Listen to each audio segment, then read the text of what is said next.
Good. आज का जो हमारा टॉपिक रहेगा that is about concepts in immunization. तो आज हम ट्राई करेंगे कि ये जो सेशन है ये बेसिकली एमसीक्यू डिस्कशन तो है ही है, क्वेश्चंस भी डिस्कस करेंगे, बट उसके अलावा जो कॉन्सेप्चुअल अंडरस्टैंडिंग है उसको देखते हैं। और अगर आपके कोई भी डाउट्स होंगे तो वो आप हमें ऑनलाइन अभी चैट बॉक्स में पूछ सकते हैं। Let us start with the first topic कि live vaccine, killed vaccine, toxoid vaccine और रिकॉम्बिनेंट वैक्सीन्स क्या होती हैं। जो बेटा वायरसेस या बैक्टीरिया या माइक्रो ऑर्गेनिजम्स होते हैं, अगर उनका आप लाइव वायरस, अगर उनका आप लाइव चीज़, लाइव मतलब बैक्टीरिया माइक्रो ऑर्गेनिज्म पर से, दैट इज़ उनका जेनेटिक मटीरियल प्लस उनका इम्यूनोजेनिक मटेरियल, ये सारा लेके आप ये पूरा लाइव माइक्रो ऑर्गेनिज्म को किसी इंसान में डाल दो, तो ये जो इंसान के अंदर जब जाएगा तो यहाँ पे एंटीजन प्रेजेंटिंग सेल्स होंगे बॉडी में कुछ और केमिकल सेल्स होते हैं। ये जो एपीसीज हैं, एपीसीज क्या होते हैं? Antigen presenting sales. तो ये उस फॉरेन चीज़ को पहचानेंगे और ये कहीं ना कहीं किसी एक तरीके से बी सेल्स को एक्टिवेट करके एंटीबॉडीज़ बनाएंगे। तो ये एक तरीका रहा लाइव माइक्रो ऑर्गेनिजम्स को बॉडी में डाल के। लाइव माइक्रो ऑर्गेनिजम्स हम कौन कौन सी वैक्सीन्स में यूज़ करते हैं, ये एक थोड़ा सा याद करना ज़रूरी है। BCG, oral polio vaccine, measles, rubella, rotavirus, JE. इसका एक छोटा सा ट्रिक मैं आपको दे देता हूँ। इसको कहते हैं boy loves crime type. Boy loves crime type. B stands for BCG, O stands for OPV, oral polio vaccine, Y stands for yellow fever vaccine। Loves को आप ये मान लीजिए कि हम ये बात किसकी कर रहे हैं, हम ये लाइव वैक्सीन्स की कर रहे हैं। Crime, C stands for chicken pox, R stands for rubella, I stands for influenza, M stands for measles। E के लिए कुछ नहीं है, बस एक छोटा सा आप याद कर सकते हैं कि एंसेफेलाइटिस हो सकता है, encephalitis, Japanese encephalitis. And TY stands for oral typhi 21A, ये है TY के लिए।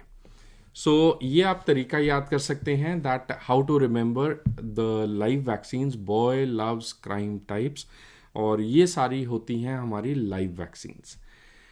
इनके अंदर एक प्रॉब्लम होती है कि अगर हम किसी लाइव वैक्सीन को किसी इंसान में डालेंगे तो उसमें एक दिक्कत आएगी। दिक्कत ये आएगी कि यदि उस इंसान की, उस व्यक्ति की अगर इम्यून कैपेसिटी इतनी अच्छी नहीं है, तो हो सकता है, क्योंकि ये लाइव वायरसेस हैं या ये लाइव बैक्टीरियाज हैं, तो ये लाइव चीज़ें हो सकता है कि आपकी बॉडी में जाके रेप्लिकेट करें और ये डिजीज़ कॉज करें।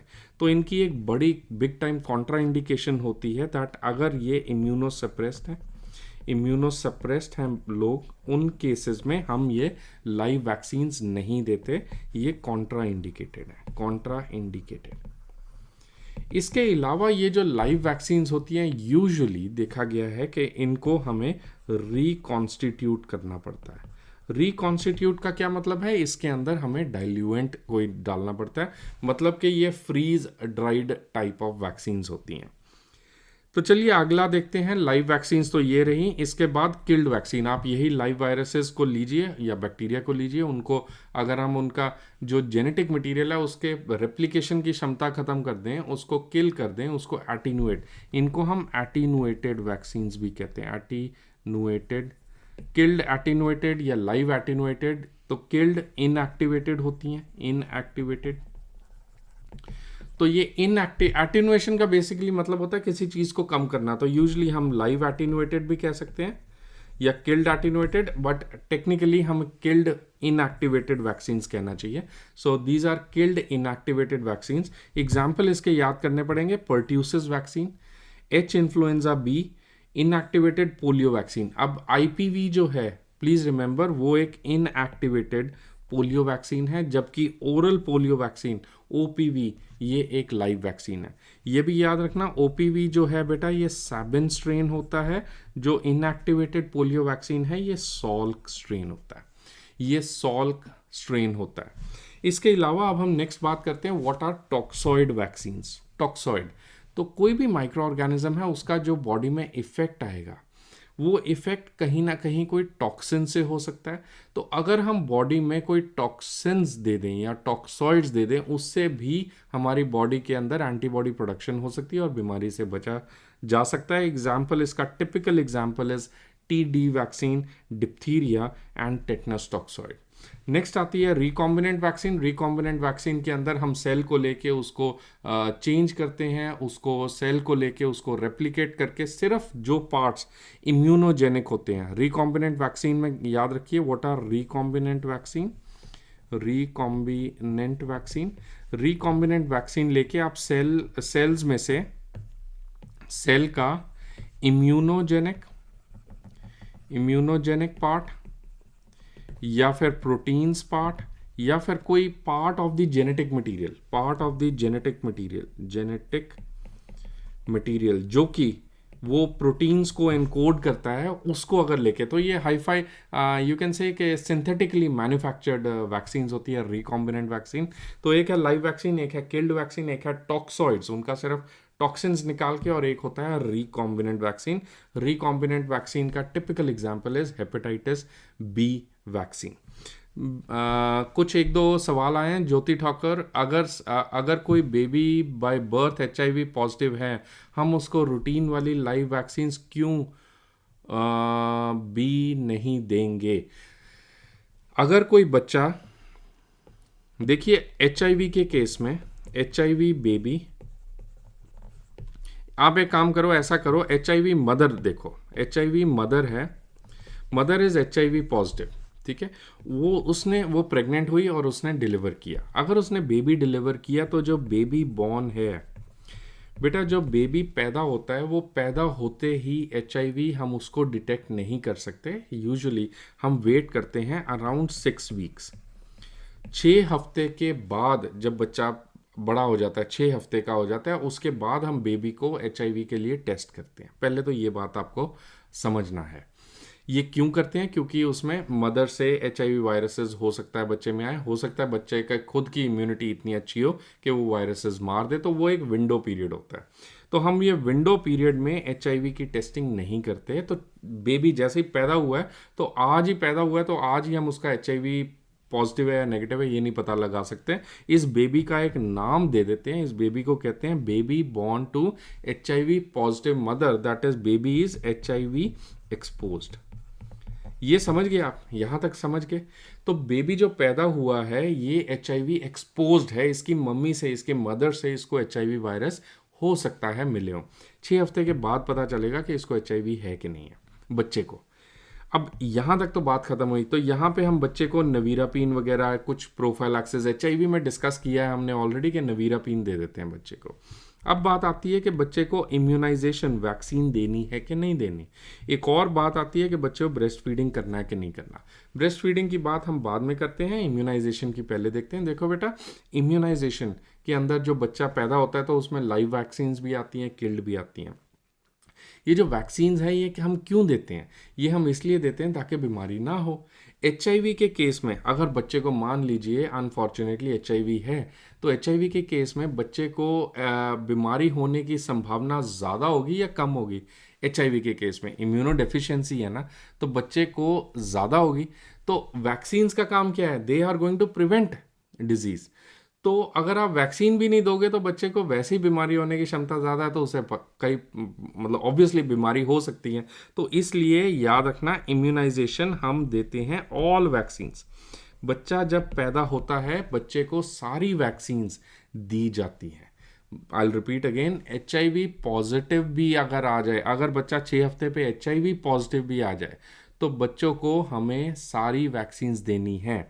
तो in case if the bacha is, please take home messages, if the baby is HIV positive, give all vaccines which include which include the live vaccines and the killed vaccine and toxoid vaccine, सब कुछ इसमें included है। हाँ, अगर MCQ आ जाए कि बच्चा HIV positive है and symptomatic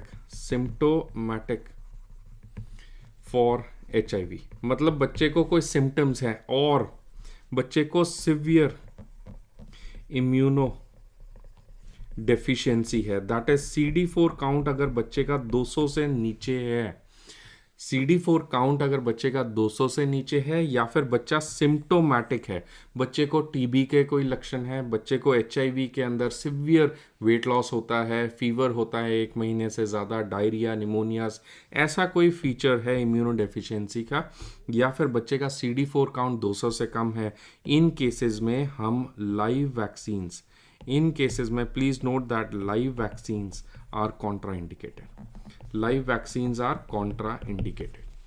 are you getting it? तो 2 सवाल बनते हैं, अगर बेबी HIV पॉजिटिव है, do we give vaccines, yes और नो? Answer is yes.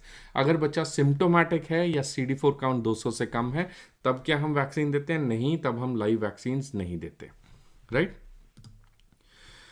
सो ये तो आपके कुछ बेसिक सवाल रहे about live vaccine, killed vaccine, toxoid vaccine and recombinant vaccine.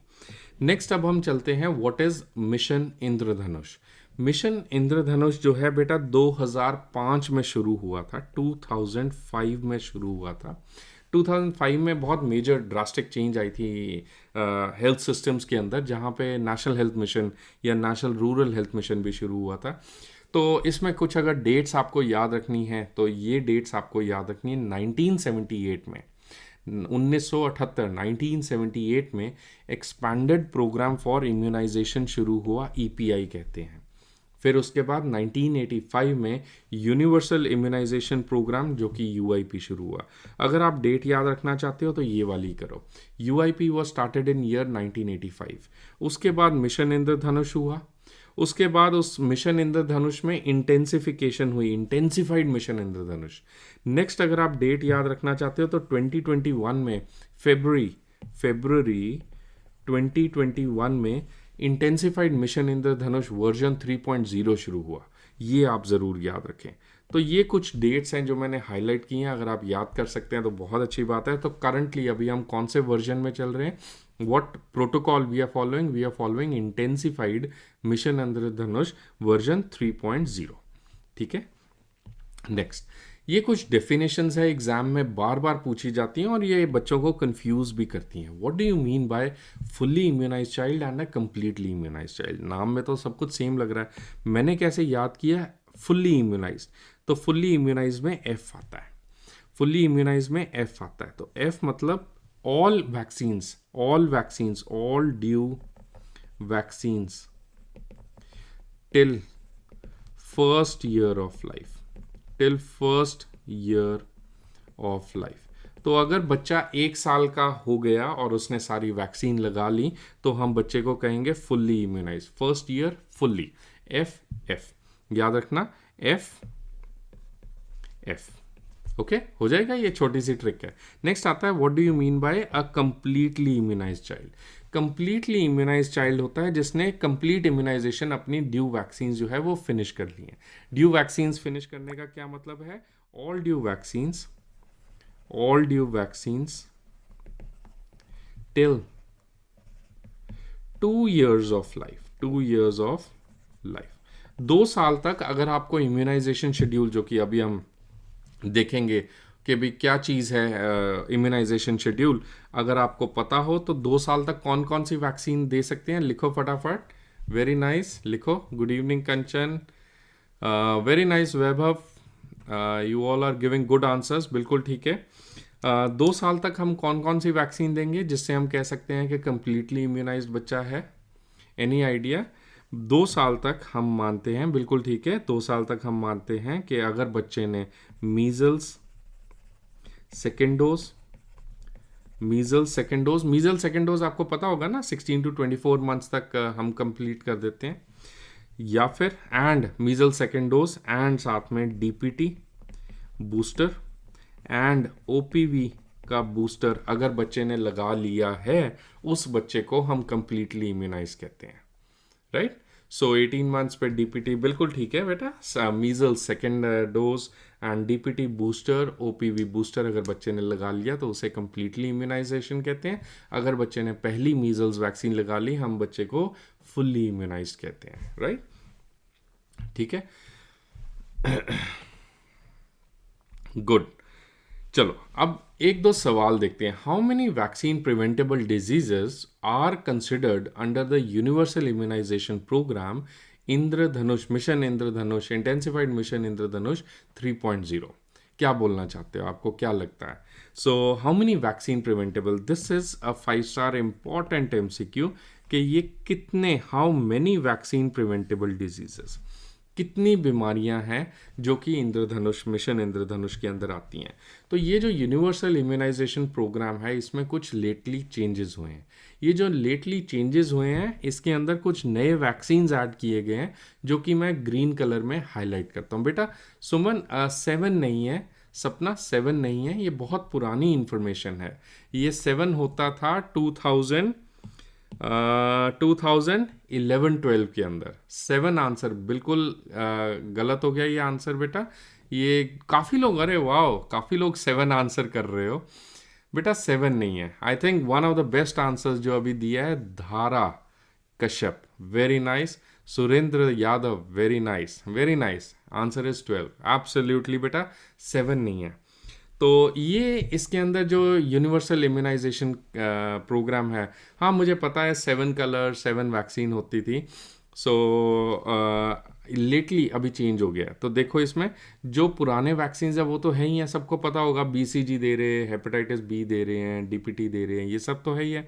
कुछ नए वैक्सीन ऐड हुए थे यूनिवर्सल इम्यूनाइजेशन प्रोग्राम में, जैसे कि rota virus, fractional IPV, pneumococcal conjugate vaccine, Japanese encephalitis, ये न्यूली लॉन्च्ड वैक्सीन है। इसके अलावा TD vaccine, TD, what is TD?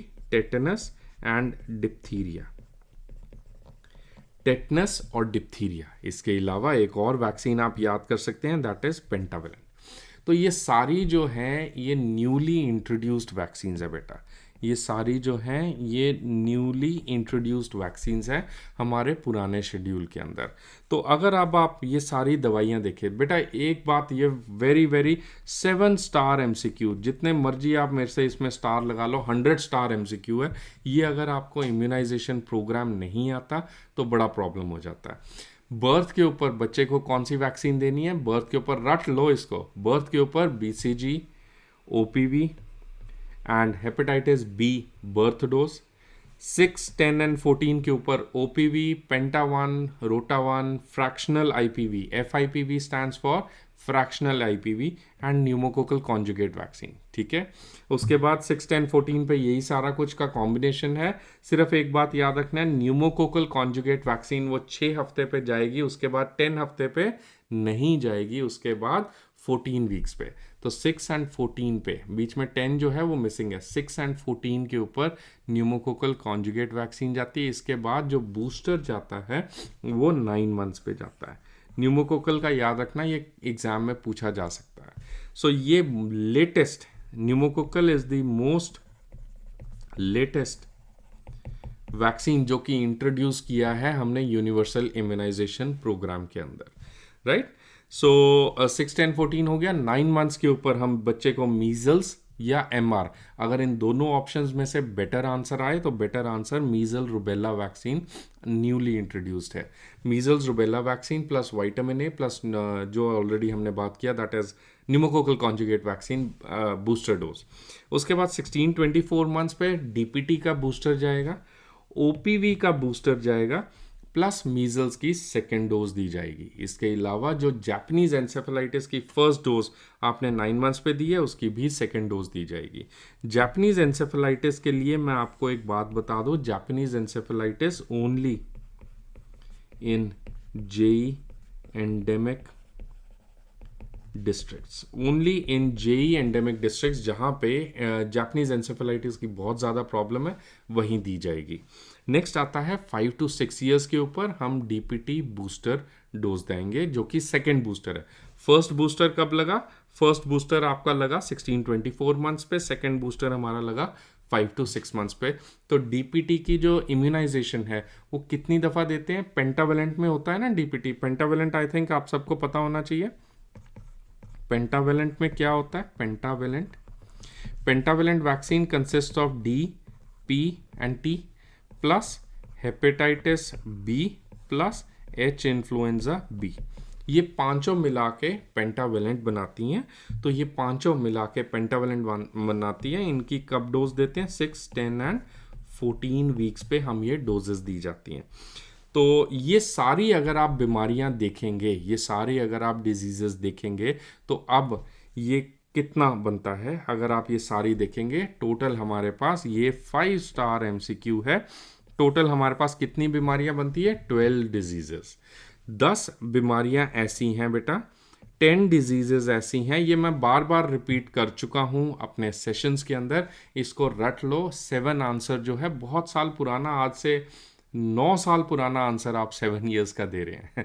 तो कम्युनिटी हेल्थ नर्सिंग जो सब्जेक्ट है हमारा, ये तो ऐसा सब्जेक्ट है कि मैं आज आपको लाइव वैक्सीन्स के ऊपर बता रहा हूँ। हो सकता है 1 महीने बाद ही कुछ ना कुछ चेंज हो जाए, तो बहुत तेज़ चेंज होता है। तो इस क्वेश्चन के अंदर याद रखें कितनी बीमारियां हैं? 12 बीमारियां होती हैं इस प्रोग्राम के अंदर। 10 बीमारियां ऐसी हैं जो पूरे नेशन में चल रही हैं, जो पूरे भारत देश में सब जगह दी जा रही हैं, जिसके अंदर आती हैं DPT, diphtheria, pertussis and tetanus, poliomyelitis, M for measles, R for rubella, severe TB, severe form of TB मतलब BCG वैक्सीन, RV मतलब rota virus, hepatitis B and H influenza B. ये जो बीमारियां हैं, ये 10 बीमारियां टैकल हो रही हैं पूरे देश में। इसके अलावा 2 बीमारियां ऐसी हैं जो कुछ एरियाज में इंट्रोड्यूस हुई हैं। Japanese encephalitis only in JE districts, जहां पे जापानीज एंसेफेलाइटिस की बहुत ज़्यादा प्रॉब्लम है, और pneumococcal conjugate vaccine PCV, pneumococcal. अगर आपने अपना पेन और कॉपी नहीं लिया है तो मैं रिक्वेस्ट करूंगा 2 मिनट के लिए भाग के जाओ, अपना पेन पेंसिल कॉपी लेकर आओ और ये कहीं लिख लो, नोट्स बना लो। YouTube के ऊपर हमारे लेक्चर्स कब हैं, नहीं हैं, आपके पास इंटरनेट है, नहीं है, बट अपने हाथ से जो आप लिखोगे वो दिमाग में ग्रे मैटर में लिखा जाता है। तो साथ साथ मेरे लिखो कितनी बीमारियां अभी इस प्रोग्राम के अंदर हैं? 12 बीमारियां। PCV stands for pneumococcal conjugate vaccine, pneumococcal conjugate vaccine. ठीक है, तो ये याद रखना है। टोटल हमारे पास कितनी बीमारियां? 12 बीमारियां। Next question. नेक्स्ट आते हैं, कौन कौन वैक्सीन कितनी देर तक आप दे सकते हैं? Right, so Richa Patel PCV to UIP में ऐड हो गई है ऑल ओवर दी वर्ल्ड का तो पता नहीं, बहुत सारे गरीब देश है, युगांडा है, अफ्रीका है, उसमें कहाँ PCV न्यूमोकोकल कॉन्जुगेट वैक्सीन देंगे। न्यूमोकोकल कॉन्जुगेट वैक्सीन बेटा एक बहुत एक्सपेंसिव वैक्सीन है। इंडिया में भी सारी स्टेट्स ने अफोर्ड नहीं किया है अभी न्यूमोकोकल कॉन्जुगेट वैक्सीन, मोस्टली अभी नहीं दे रहे हैं। बट यस, केरला है, तमिलनाडु है, चंडीगढ़ है, पुडुचेरी, यूनियन टेरिटरीज तो ऑलमोस्ट सारी हैं। इन सब स्टेट्स एंड यूनियन टेरिटरीज ने इंटीग्रेट कर लिया है, बट काफ़ी स्टेट्स ऐसी हैं जिन्होंने PCV अभी इंटीग्रेट पूरे देश में नहीं किया है। तो अगर आप कोई ऐसी स्टेट से बिलोंग करते हैं जहाँ पे PCV नहीं दिया जा रहा है, तो इसमें डरना नहीं है कि शायद हमारी सरकार खराब है। प्लीज़ नोट, दिया जाएगा थोड़ी देर में। इंडिया में यस, पूरे इंडिया में नहीं दिया है, that's what I am talking, right. चलो नेक्स्ट क्वेश्चन, क्वेश्चन नंबर 2, इनमें से कौन कौन सी वैक्सीन्स कब तक दे सकते हैं? ये बहुत ही अगेन 7 स्टार इंपॉर्टेंट MCQ है बेटा, इसको कॉपीज में लिख लो। जो BCG वैक्सीन है, जो BCG वैक्सीन है, चाइल्डहुड ट्यूबरकुलोसिस फॉर और चाइल्डहुड TB प्राइमरी कॉम्प्लेक्स को रोकने के लिए BCG वैक्सीन है। ये कब तक दे सकते हैं? Till 1 year. तो बच्चा जो कि 1 ईयर तक आता है, उसको अगर बच्चा अनइम्यूनाइज है, उसको अब हम BCG लगा सकते हैं। नेक्स्ट आता है OPV बेटा हम दे सकते हैं till 5 years. Oral polio vaccine till 5 years.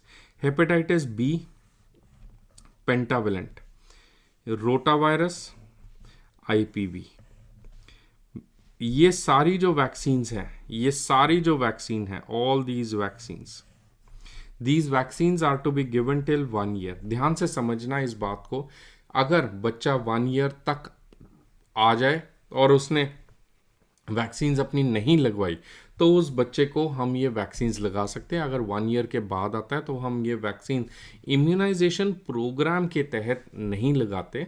हाँ, अगर प्राइवेट क्लिनिक्स हैं, Indian academy of paediatrics IAP जो है वो रेकमेंड करते हैं आगे पीछे, but please remember overall said and done 1 year तक ये वैक्सीन्स सरकार द्वारा फ्री में लगाई जाती हैं।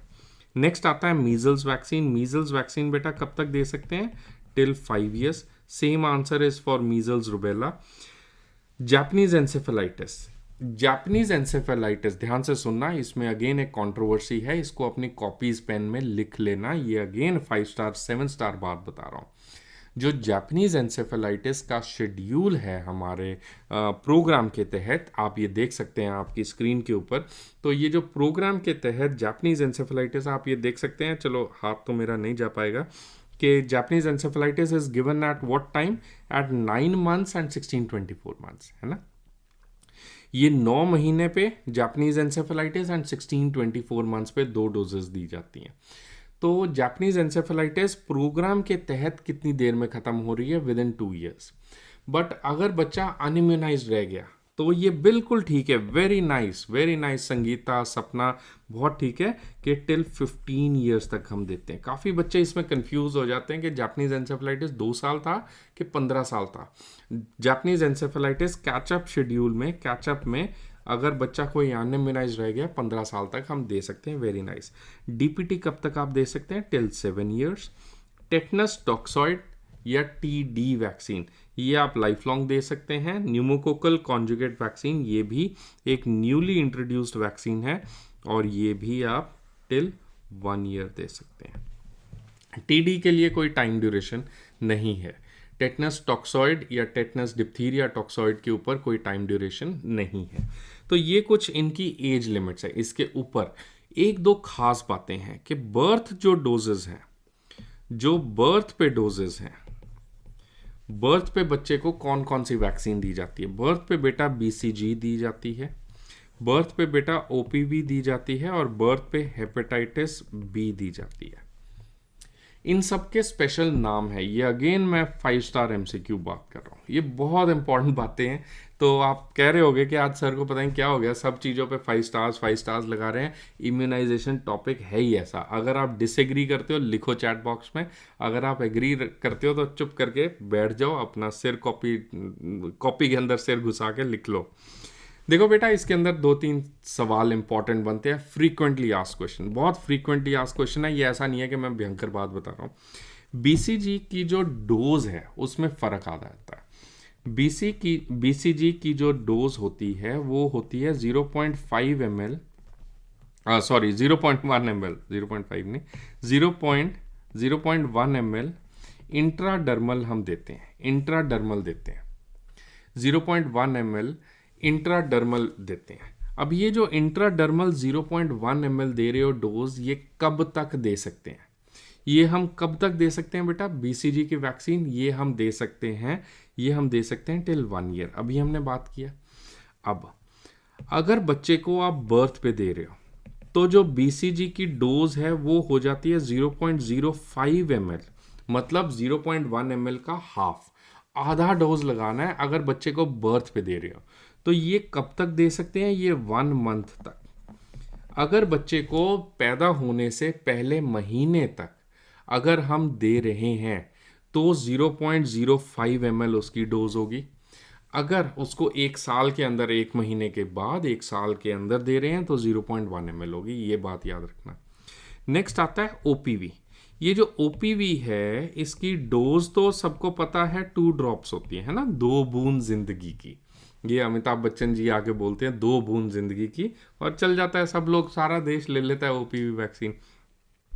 अब ये जो OPV बर्थ पे देते हैं, OPV जो बर्थ पे देते हैं, इसका नाम होता है, ये इंपॉर्टेंट MCQ है, इस बर्थ पे डोज देने का नाम होता है OPV 0 डोज। 0 डोज। इसको 0 डोज क्यों कहते हैं? क्योंकि ये एक एडेड एक्स्ट्रा प्रोटेक्शन है। अब जो हेपेटाइटिस बी है, जो हेपेटाइटिस बी है, ये भी बर्थ पे देते हैं, हेपेटाइटिस बी अकेला। और साथ में आपने नोट किया होगा कि पेंटावेलेंट के साथ भी तो हेपेटाइटिस बी आ रहा है, तो पेंटावेलेंट के साथ भी हेपेटाइटिस बी आ रहा है। इसके अलावा हेपेटाइटिस बी बर्थ पे भी दे रहे हैं। तो ये जो हेपेटाइटिस बी है, इसका नाम होता है, ये बर्थ पे देते हैं, इसका नाम होता है बर्थ डोज। हेपेटाइटिस बी, इसका नाम क्या होता है? Hepatitis B birth dose. तो ये मैं आपको इंपॉर्टेंट बात बताना चाहता हूं, हेपेटाइटिस बी बर्थ डोज। और दूसरी तरफ होता है OPV zero dose. Hepatitis B की बर्थ वाली डोज को हेपेटाइटिस बी बर्थ डोज कहते हैं। ओपीवी की जो बर्थ वाली डोज है उसको हम कहते हैं जीरो डोज, बीसीजी होता है। ठीक है। इसके बाद ओपीवी जो हम जीरो डोज देते हैं वो कब तक दे सकते हैं, ये इंपॉर्टेंट सवाल है। ये याद रखना, हम केवल 15 दिन तक, अगर बच्चा 15 दिन का हो गया तो ओपीवी बर्थ जीरो डोज अगर नहीं मिली तो नहीं देंगे, अगर दे सकते हैं तो 15 दिन के अंदर अंदर दे सकते हैं। जो हेपेटाइटिस बी बर्थ डोज है ये केवल 24 आवर्स के अंदर अंदर देनी है। तो ये टाइमलाइन भी आपको याद रखनी है। OPV zero dose within 15 days, hepatitis B birth dose जो है वो 24 घंटे के अंदर देनी है, up to 24 hours. Very nice Surendra Bamu, बिल्कुल ठीक है, ये बहुत कम स्टूडेंट्स को पता होता है। Very good. OPV zero dose 15 days तक, हेपेटाइटिस बी बर्थ डोज जो है वो 24 आवर्स तक। इनके नाम में भी फर्क है। बच्चा जब पैदा हुआ, ये बच्चा जो पैदा हुआ है, इसको जो ओपीवी दोगे इसका नाम होगा ओपीवी, बोलो मेरे साथ, ओपीवी जीरो डोज। इसको जो हेपेटाइटिस देंगे वो क्या नाम होगा, बोलो मेरे साथ, हेपेटाइटिस बी बर्थ डोज। शाबाश। चलो, ये उम्र का तो आपका सॉल्व हो गया। ठीक है।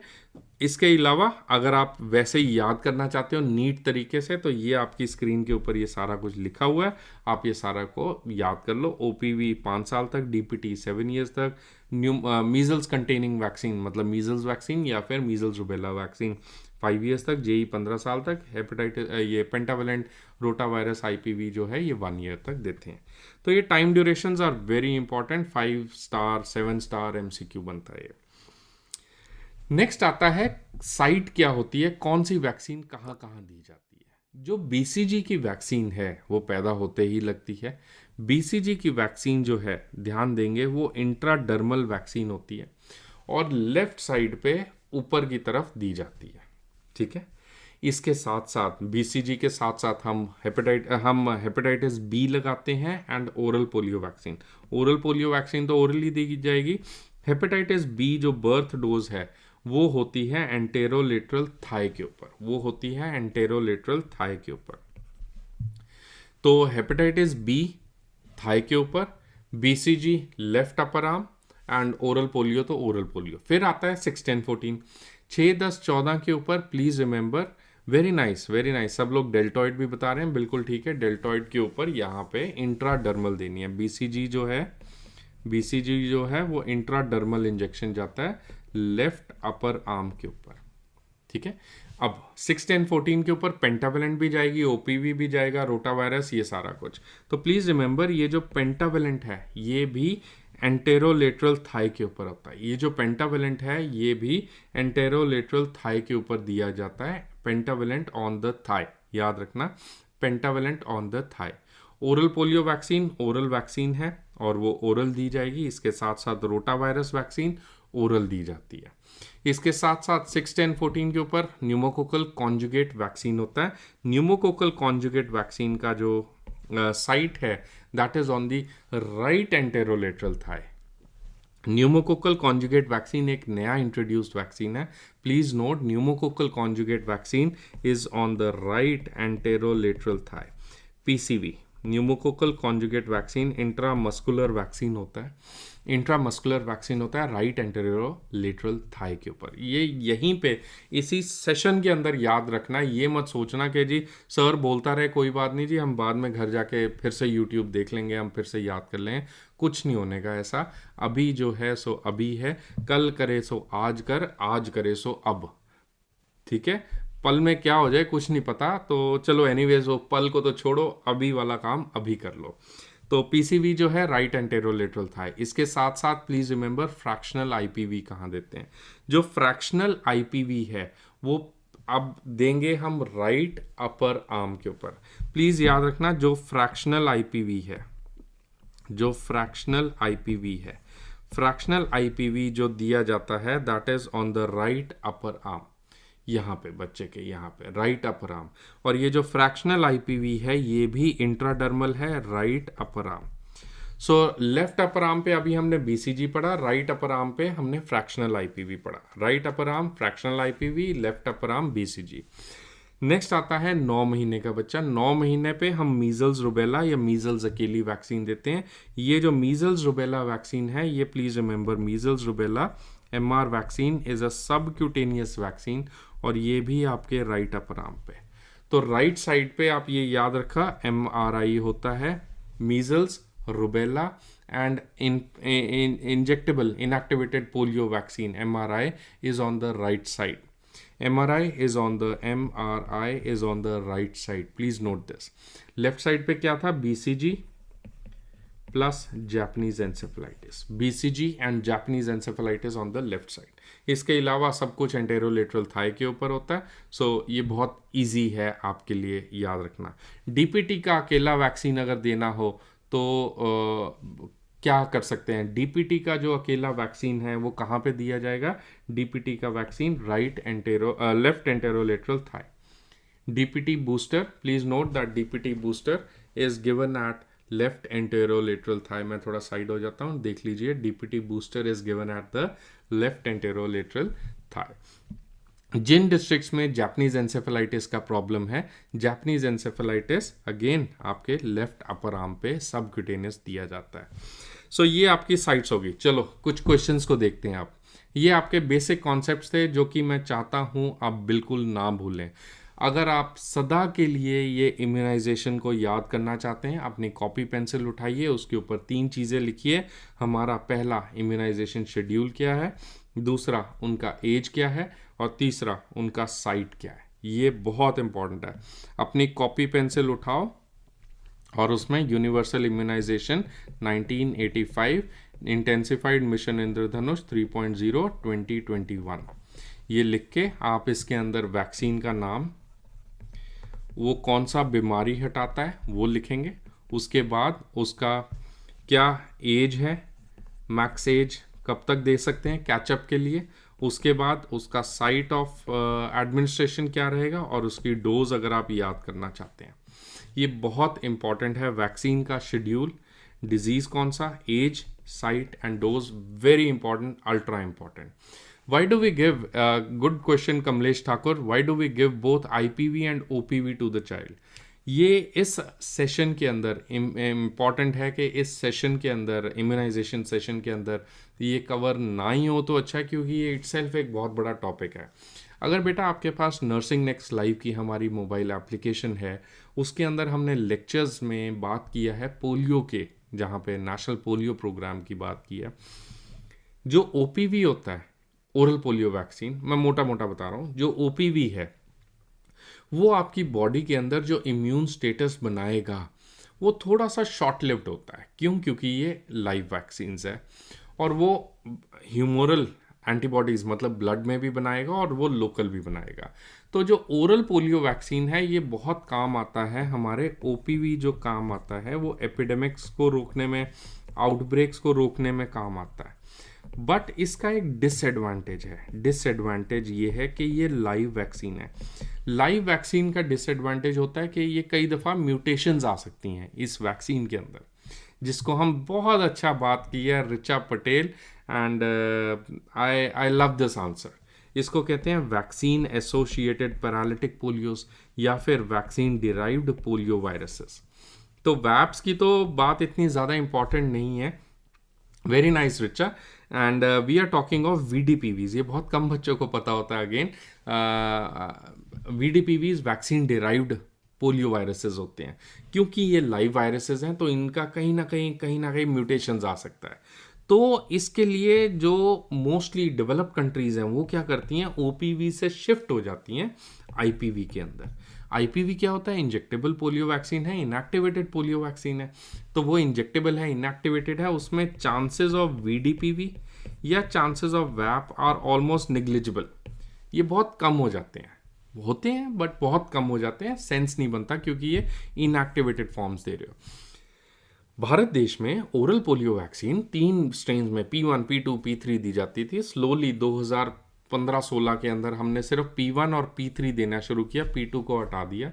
फिर धीरे धीरे सिर्फ P3 देंगे और उसके बाद OPV बंद हो जाएगा। इसलिए आज की डेट में आप देख रहे हैं कि OPV IPV इकट्ठा दे रहे हैं। हो सकता है आगे आने वाले 10 साल के बाद, 15 साल के बाद हम अकेला IPV दे रहे हो, ये अभी ट्रांजिशन फेज चल रहा है, राइट। सो इसलिए बेटा हम इकट्ठा देते हैं, तो ये लंबी कहानी होगी थोड़ी, बट एनीवेज चलो कुछ क्वेश्चंस देखते हैं। चलें आगे क्वेश्चंस के ऊपर, चलें बच्चे। Difference between fractional IPV and IPV, Ramandeep Gotra, yes, very nice. One is given IM and another is given ID. Very nice. So जो I'll have to take a new page. जो फ्रैक्शनल IPV है, जो असल में जो WHO ने दिया था, WHO ने जो कहा था वो इंजेक्टेबल या इनएक्टिवेटेड पोलियो वैक्सीन कहा था, ये इंट्रामस्कुलर देते थे, ये ओल्ड टाइम्स पे, पुराने टाइम पे, ये अब हम नहीं यूज़ कर रहे। इसका जो एक लेटर वर्जन आया उसको हम FIPV कहते हैं। FIPV stands for fractional injectable inactivated polio vaccine. ये जो इनएक्टिवेटेड पोलियो वैक्सीन है ये इंट्राडर्मल दी जाती है राइट अपर आर्म के ऊपर। राइट अपर आर्म के ऊपर फ्रैक्शनल IPV दी जाती है। इसकी डोज 0.1 ml होती है, जो इंट्रामस्कुलर थी ये 0.5 ml थी। इतनी ज़्यादा वैक्सीन अवेलेबल नहीं है IPV की, तो हम ये फ्रैक्शनल IPV देते हैं, राइट। सो एनीवेज चलिए, if no scar appears after BCG then a community health nurse what to do. देखो इसके अंदर अगर बच्चा अनइम्यूनाइज्ड है, बाकी वैक्सीन्स नहीं लगी हुई, अगर बच्चे के पास कार्ड है, ये तो जज करना होता है। सो गाइडलाइंस ये कहती हैं अगर वैक्सीन नहीं लगी और बच्चा उस एज के अंदर है, we should always get the vaccination done, because BCG का जो इफ़ेक्ट है वो स्कार से ही पता चलता है, राइट। बट अगर उनके पास पूरा डॉक्यूमेंटेशन है या बच्चा 1 ईयर के बाद आया है तो फिर BCG की ज़रूरत नहीं है, राइट। चलिए क्वेश्चन की तरफ बढ़ते हैं। During 6, 10 and 14 weeks and 9 months when more than 1 vaccine is to be given on the same day. आपने देखा था ना शेड्यूल, 6, 10, 14 पे पेंटावेलेंट भी लग रही है, ओरल पोलियो वैक्सीन भी दी जा रही है, रोटा वायरस भी दी जा रही है, न्यूमोकोकल कॉन्जुगेट वैक्सीन भी दे रहे हैं, इतना सब कुछ दे रहे हैं। तो is there a definite sequence, कोई सीक्वेंस है क्या कि वैक्सीन्स पहले कौन सी देनी है? क्या मैं न्यूमोकोकल कॉन्जुगेट वैक्सीन पहले दे दूं, या फिर पेंटावेलेंट पहले दे दूं, या फिर रोटा वायरस पहले दूं, या ओरल पोलियो वैक्सीन पहले दूं, या PCV, या कौन सी वैक्सीन पहले दी जाए? तो यस, इसका आंसर है कि इसमें बिल्कुल शेड्यूल होता है। ये जो शेड्यूल है बेटा इस तरीके से चलता है आपका 6 weeks, 10 weeks, 14 weeks and 9 months के ऊपर। जो 6 वीक्स है, 10 वीक्स है, 14 वीक्स है, 9 months है, इसके अंदर आप ध्यान देंगे कि ये जो ओरल वैक्सीन्स है ये पहले दी जाती हैं। हमेशा ओरल वैक्सीन्स पहले लेवल पे, फर्स्ट लेवल पे ओरल वैक्सीन दी जाती हैं, जिसमें टू स्टार्ट विद हम OPV देते हैं। उसके बाद हम बच्चे को कोई ऐसी वैक्सीन देंगे जो कि इतनी ज़्यादा दर्द नहीं करती। पेंटा जो है ये हमेशा आप ध्यान में देना, पेंटा जो है ये हमेशा लास्ट वैक्सीन होती है। पेंटा जो है ये लास्ट टू बी गिवन होता है। पेंटा को हमेशा लास्ट में क्यों दिया जाता है? एनी आइडिया कि पेंटा वैक्सीन, पेंटावेलेंट वैक्सीन हमेशा लास्ट में क्यों देते हैं? क्योंकि इसका एक साइड इफेक्ट होता है। साइड इफेक्ट इसका इज अनकंसोलेबल क्राई हो सकता है। बच्चे को बहुत ज़्यादा रोना आता है, बहुत ज़ोर ज़ोर से रोता है, तो ये अनकंसोलेबल क्राई हो सकता है। तो पेंटावेलेंट हमेशा लास्ट में देते हैं, पेनफुल होता है। ये जो बाकी बची वैक्सीन है, fractional IPV, pneumococcal conjugate vaccine या मीजल्स है, इनका ये एक शेड्यूल बना हुआ है, इस हिसाब से देते हैं। तो बस आपको ये एग्जाम के लिए याद रखना है, मैं ये साइड हो जाता हूँ, कि पेंटावेलेंट वैक्सीन जो है ये लास्ट में दी जाती है, ये याद रखना है। ओरल पोलियो वैक्सीन्स या रोटावायरस वैक्सीन, जो ओरल वैक्सीन्स हैं वो फर्स्ट देते हैं। डन, ये शेड्यूल भी आपको याद रखना है। नेक्स्ट क्वेश्चन, अगर बच्चे ने वॉमिट कर दिया या स्पिट आउट कर दिया तो फिर क्या करें? बच्चे को आपने रोटावायरस पिलाया नर्स ने वहाँ पे, और नर्स छोड़ो, चलो मान लो किसी आंगनवाड़ी वर्कर ने या किसी एएनएम ने, ये आशा वर्कर ने अगर किसी बच्चे को पिलाया रोटावायरस और बच्चे ने उल्टी कर दिया, तो छोटा सा बच्चा है उसको क्या दोबारा देंगे अगर उसने बच्चे ने वॉमिट या स्पिट आउट किया? Answer is we have to repeat. अगर बच्चे ने आपके सामने वॉमिट आउट किया है या फिर उसको थूक से बाहर निकाल दिया, स्पिट आउट कर दिया, तो हम वंस 1 डोज बच्चे के लिए हम रिपीट करते हैं। अगर उसने दोबारा निकाल दिया तो हो सकता है हम उसको रेफर करेंगे, बट उसको हमें रिपीट करने का गाइडलाइंस है that we have to repeat the dose, right.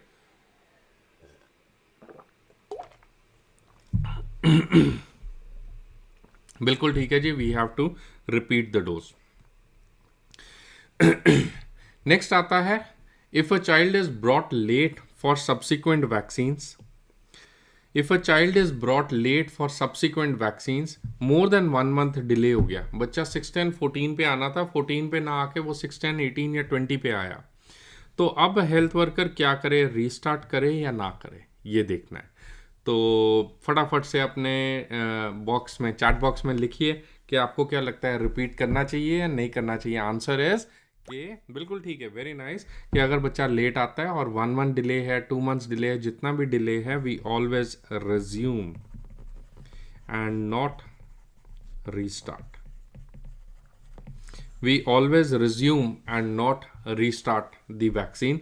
इसकी एक्सक्लूजन होती है rabies vaccine, except rabies vaccine. ये जो रिज्यूम है, रिज्यूम एंड नॉट रीस्टार्ट है, ये हमेशा वैलिड होता है ऑल दी वैक्सीन्स, ये ऑल वैक्सीन्स के लिए वैलिड होता है कि आपकी बॉडी में अगर एंटीबॉडीज़ बन गई हैं तो वो एंटीबॉडीज़ ही रहेंगी और वो चलती जाएंगी, right. Right, so please remember resume and never restart. तो ये कुछ बातें थी हमारी छोटी सी, बिल्कुल ठीक है, रिज्यूम एंड नॉट रीस्टार्ट। ये बहुत फ्रीक्वेंटली आस्क्ड क्वेश्चन होता है, फ्रीक्वेंटली आस्क्ड क्वेश्चन होता है अबाउट हेपेटाइटिस बी ऑल्सो, है ना। सो बिल्कुल ठीक है मीनाक्षी, वेरी नाइस। सुप्रिया, थोड़ा सा मेरे ख्याल बिकॉज ये जो आपके चैट बॉक्स में आंसर्स आते हैं थोड़ी देर बाद आते हैं मेरे पास, तो इस वजह से मैं डिलेड आपके आंसर्स पढ़ता हूँ, बट बिल्कुल ठीक है, आप लोग बिल्कुल ठीक कह रहे हैं, we have to resume and not restart. सिर्फ रेबीज एक ऐसी वैक्सीन्स हैं जो कि अगर डिले हो जाए तो we have to give the schedule again, right. So चलिए अब हम नेक्स्ट टॉपिक को छेड़ते हैं, कोल्ड चेन। कोल्ड चेन क्या होता है? कोल्ड चेन जो होता है बेटा, इसके ऊपर काफ़ी सवाल आते हैं, ये भी एक 7 स्टार MCQ है, अभी देखेंगे क्या क्या सवाल बनते हैं। कोल्ड चेन जो होता है इसका temperature maintenance 2 to 8 degree Celsius होता है, 2 से 8 डिग्री सेल्सियस तक हमें इसको मेंटेन करना पड़ेगा, राइट। सो 2 to 8 डिग्रीज इसका टेम्परेचर मेंटेनेंस है।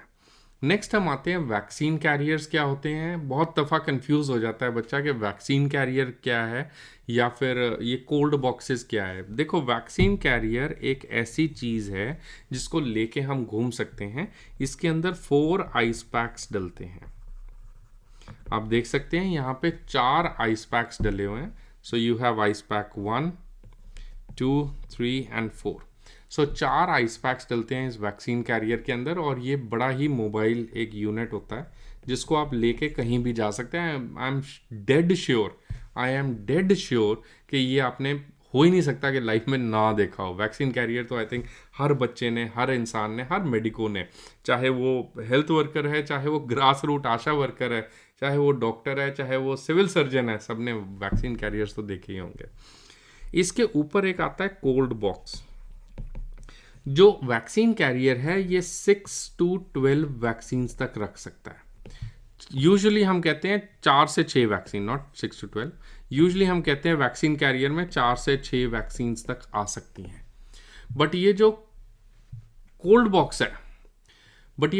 बॉक्स है इसमें अप टिल 12 to 30 वैक्सीन तक आ सकती हैं। ये 12 to 30 वैक्सीन तक ये लेके जा सकता है, राइट। सो कोल्ड बॉक्स एक बड़ा बॉक्स होता है जिसके अंदर ज़्यादा आइस पैक्स होते हैं और उसमें 12 से 3। इससे ऊपर एक चीज़ होती है जिसको हम आइस लाइंड रेफ्रिजरेटर कहते हैं, ILR। ILR ILR क्या होता है? ILR stands for ice lined refrigerator. ILR। तो ILR एक आइसलाइन रेफ्रिजरेटर है। प्लीज नोट, ये फ्रीजर नहीं है। आइसलाइन रेफ्रिजरेटर फ्रीजर नहीं है, राइट। सो ये जो खेताराम सर, कोविड वैक्सीन के टाइम ओपन वायल टू कहाँ रखें? ओपन वायल तो कहाँ रखें, अंदर या बाहर? जो कोविड वैक्सीन्स हैं उनको हम कोल्ड बॉक्सेस के बाहर ही रखते हैं, बट प्लीज़ रिमेंबर, वंस ये कोविड वैक्सीन खुल जाता है तो it has to be used on the same day या 4 to 6 आवर्स के अंदर हमें यूज़ करना है। हम बात कर रहे थे आइसलाइन रेफ्रिजरेटर। प्लीज़ नोट, ये फ्रीज़र नहीं है, ये डीप फ्रीजर्स नहीं होते, ये आइसलाइन रेफ्रिजरेटर्स होते हैं। इनके अंदर कोई फ्रीजिंग नहीं करना, इसके अंदर कोई ऐसी नहीं है कि आप सब कुछ फ्रोज़न रख देंगे। आइसलाइन रेफ्रिजरेटर्स जो हैं, इनका जो ऊपर की एरिया है, जो टॉप एरिया है, वो होता है नॉट सो कोल्ड। जो बॉटम एरिया है ये होता है कोल्डेस्ट। और कंपेयर्ड टू नीचे ये जो होता है नॉट सो कोल्ड होता है। तो जो वैक्सीन जिनको ठंडी ज़्यादा चाहिए, जिनको कोल्डनेस ज़्यादा चाहिए, जिनको हम कहते हैं heat vaccines, heat sensitive vaccines, वो हम नीचे रखते हैं। हीट सेंसिटिव वैक्सीन्स को आप नीचे रखेंगे। जो फ्रीज सेंसिटिव हैं, जिनको फ्रीजिंग से डर लगता है, वो ऊपर रखेंगे। फ्रीज सेंसिटिव वैक्सीन्स कहाँ आएंगी? फ्रीज सेंसिटिव वैक्सीन्स कहाँ आएंगी? ऊपर रखेंगे। तो ये जो आइसलाइन रेफ्रिजरेटर है, इसके ऊपर ये 10 स्टार 7 स्टार MCQ बनता है कि वैक्सीन्स को कहाँ कहाँ रखा जाए आइसलाइन रेफ्रिजरेटर में। प्लीज़ नोट, जो वैक्सीन सबसे नीचे रखेंगे वो हम प्रधानमंत्री वैक्सीन्स होती हैं। प्रधानमंत्री वैक्सीन मतलब prime minister vaccine. Prime minister vaccine कौन सी होती हैं? Polio, that is OPV and measles. प्रधानमंत्री को सबसे ज़्यादा ठंड लगती है, याद रखेंगे। Polio, measles, prime minister vaccines सबसे नीचे होती हैं। हमें इस तरीके से ही रट्टा मरवाया हुआ है, तो वो चीज़ मैं आपसे बात कर रहा हूँ। मीजल्स और पोलियो सबसे नीचे ठंड वैक्सीन्स होती हैं। उसके बाद BCG, रोटा वायरस, ये सारी वैक्सीन्स होती हैं। प्लीज़ नोट, कौन सी वैक्सीन बिल्कुल नहीं रखनी प्रधानमंत्री के साथ? That is the penta vaccine. जो पेंटावेलेंट वैक्सीन्स है, जो DPT वैक्सीन्स हैं, DPT वैक्सीन्स है, या जो हेपेटाइटिस B वैक्सीन्स है, ये हमेशा टॉप पे रहेंगी। ये नीचे बिल्कुल नहीं रखनी। जो नीचे रखनी है, ऊपर बिल्कुल नहीं रखनी, वो प्रधानमंत्री वैक्सीन्स है, प्राइम मिनिस्टर वैक्सीन्स है। उनका आपको टेम्परेचर मेंटेनेंस बहुत ज़रूरी होता है। तो प्लीज़ याद रखें, hepatitis B, pneumococcal conjugate vaccines, pentavalent vaccines, ये सब ऊपर की सतह में जाएंगी, राइट। नेक्स्ट हम देखते हैं कि कौन कौन सी, थोड़ा और डिटेल में अगर मैं आपको बताऊं कि कौन कौन सी वैक्सीन्स कैसी कैसी हैं। मैं थोड़ा साइड पे हो जाता हूं सो दैट आप ये आराम से देख पाएँ। ये एक ग्राफ है। ग्राफ के ऊपर यहाँ पे आप देख सकते हैं कि फ्रीज सेंसिटिविटी की सतह के लेवल जो है वो बढ़ रहा है, राइट। और ये जो हीट सेंसिटिविटी है, ये आपके वर्टिकल एक्सिस, जो Y एक्सिस है, उसके ऊपर बढ़ रहा है। जो वैक्सीन्स, कौन सी वैक्सीन सबसे ज़्यादा फ्रीज सेंसिटिव होगी? जो वैक्सीन्स बिल्कुल मेरे साथ में खड़ी हैं, ये सारी वैक्सीन्स जो आप देख सकते हैं, ये सारी जो हैं ये फ्रीज सेंसिटिव वैक्सीन है। फ्रीज सेंसिटिव जैसे कि हेपेटाइटिस B, फ्रीज सेंसिटिव जैसे कि ये HPV vaccine, pneumococcal vaccines, pentavalent vaccines. Exam के तौर पे आप याद रखो पेंटावेलेंट को, DPT को, hepatitis A and hepatitis B को। ये सारी होती हैं आपकी फ्रीज सेंसिटिव वैक्सीन। जो हीट सेंसिटिव वैक्सीन है, हीट सेंसिटिव मतलब जो जितनी ऊपर होगी, तो ये जितनी भी ऊपर वाली वैक्सीन, जितनी टॉप पे देख रहे हो, जैसे वैरिसेला वैक्सीन है, जैसे MMR वैक्सीन है, जैसे मीजल्स रूबेला वैक्सीन है, ये सारी एग्जाम के लिए याद रखना। वैरिसेला चिकन पॉक्स को कहते हैं ना, तो chicken pox vaccine, measles rubella vaccine, MMR vaccine, rota virus vaccine, ये सारी जो हैं हीट सेंसिटिव वैक्सीन है, right? So please remember hepatitis B, DPT, DT, TT. Most heat sensitive कौन सी होगी? Hepatitis B is the most heat sensitive. Most heat sensitive is the hepatitis B. Please note that hepatitis B is the most heat sensitive. रट लो इस चीज को, hepatitis B is the most heat sensitive. Most freeze sensitive, sorry, not heat sensitive. Please note that. I'm sorry for the confusion. Hepatitis B is the most freeze sensitive. Don't quote me on this. इसमें freeze sensitive, not heat sensitive. Most heat sensitive कौन सी है? Heat sensitive is reconstituted BCG followed by chicken pox vaccine, उसके बाद OPV and reconstituted measles. Please note that reconstituted BCG is the most heat sensitive vaccine, is the most heat sensitive vaccine. तो बात वही घूम फिर के वही आ रही है कि जो फ्री सेंसिटिव है उनको हम ऊपर रखते हैं, जो हीट सेंसिटिव है उनको हम नीचे रखते हैं, right? So that's all I think. और किसी का कोई डाउट तो नहीं है इनके अंदर? चलिए, वेरी नाइस. आगे चलते हैं कि डाइल्यूएंट कैसे मिलाते हैं. देखो, डाइल्यूएंट मिलाने के लिए डाइल्यूएंट किन किन के अंदर मिलाते हैं? डाइल्यूएंट जो हम मिलाते हैं वो बीसीजी के अंदर मिलाते हैं, मीजल्स के अंदर मिलाते हैं, excuse me, BCG, measles and Japanese encephalitis, इनके अंदर हमने डाइल्यूएंट मिलाना पड़ता है. Why? Because these are freeze dried vaccines. जो BCG है बेटा, इसके अंदर हम मिलाते हैं नॉर्मल सेलाइन. नॉर्मल सेलाइन जो आपका है मीजल्स, इसका M होता है, M का उल्टा होता है W, है ना? मिरर इमेज, M का उल्टा होता है W. तो मीजल्स वैक्सीन को हम वाटर से मिलाते हैं. कौन सा water? Distilled water. Distilled water इसका डाइल्यूएंट होता है. जो जापानीज एंसेफेलाइटिस है, जापानीज एंसेफेलाइटिस में एक स्पेशल बफर यूज होता है जो इसका डाइल्यूएंट होता है, वो होता है फॉस्फेट बफर. वो होता है फॉस्फेट बफर.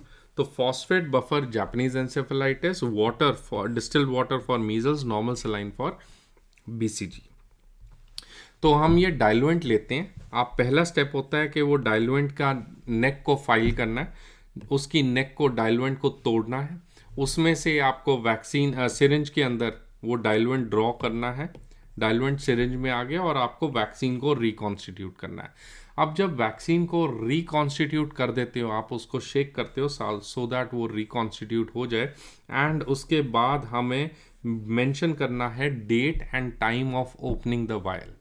ये जो date and time of opening the vial होता है, इसको कहते हैं एक open vial policy. Open vial policy. ये ओपन वायल पॉलिसी क्या होती है कि जब आपने डेट और टाइम लिख दिया है ओपन वायल के ऊपर, तो फिर वो कितनी समय में यूज करनी है. Please note that open vial policy, open vial policy, ये जो ओपन वायल पॉलिसी है ये कहता है कि 28 दिन के अंदर आपको वैक्सीन यूज कर लेनी है.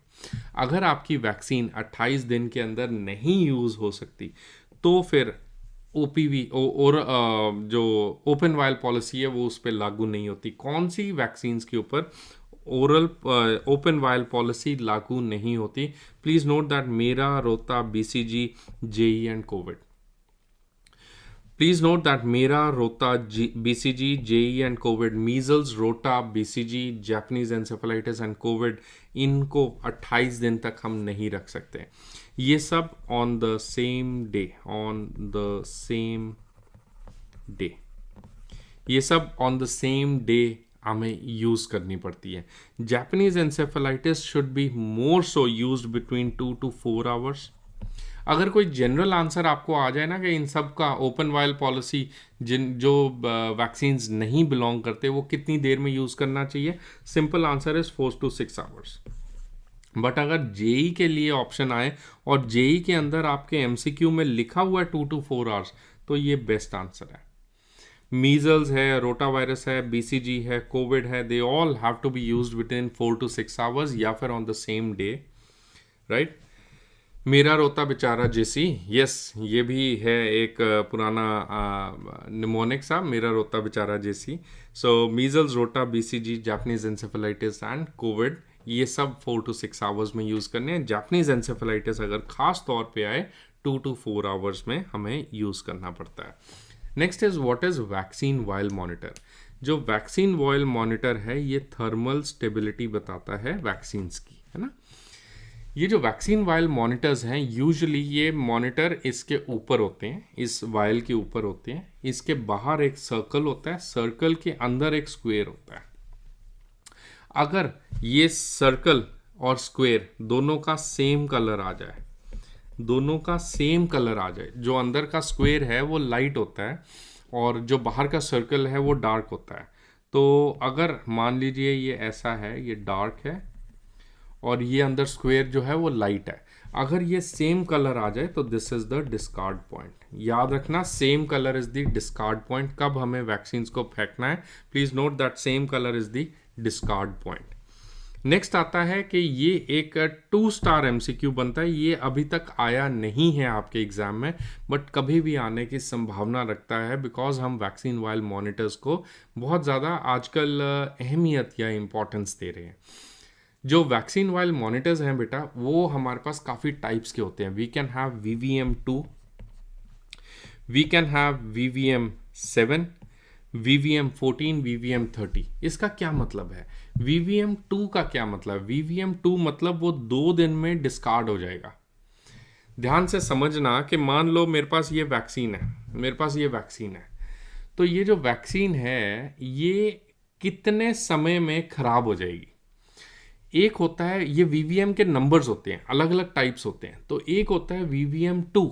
2 का क्या मतलब है? 2 का मतलब है कि अगर आप उस वैक्सीन को 37 डिग्री सेल्सियस पे रखोगे तो वो 2 दिन में खराब हो जाएगी।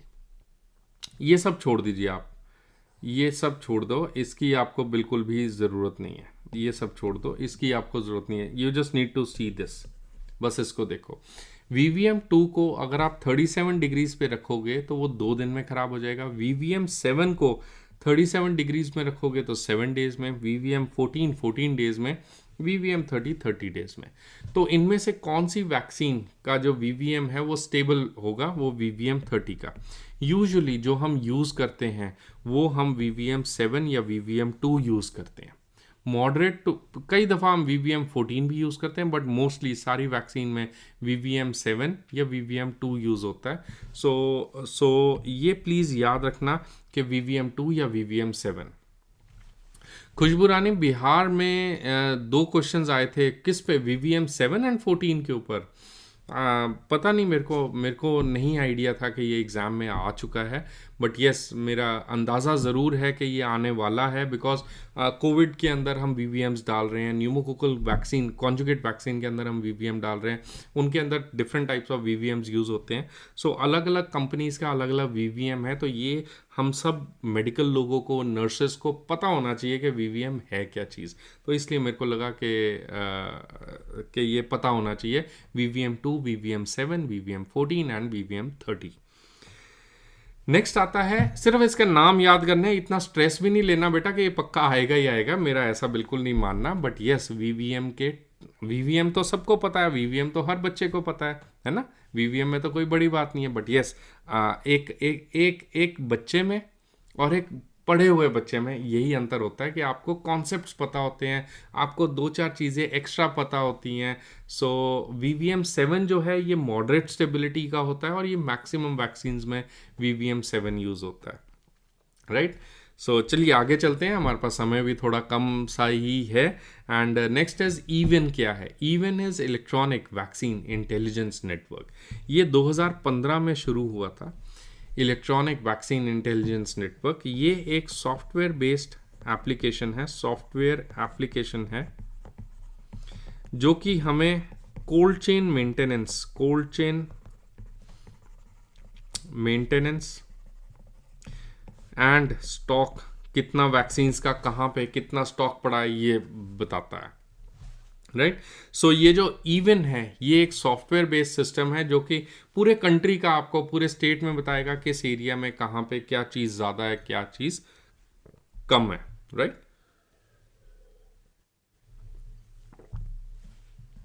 लास्ट टॉपिक हमारे आज की टॉक का इज, लास्ट टॉपिक तो नहीं, दो टॉपिक्स बचे हैं, एक है बायोमेडिकल वेस्ट और एक है अनइम्यूनाइज्ड चाइल्ड।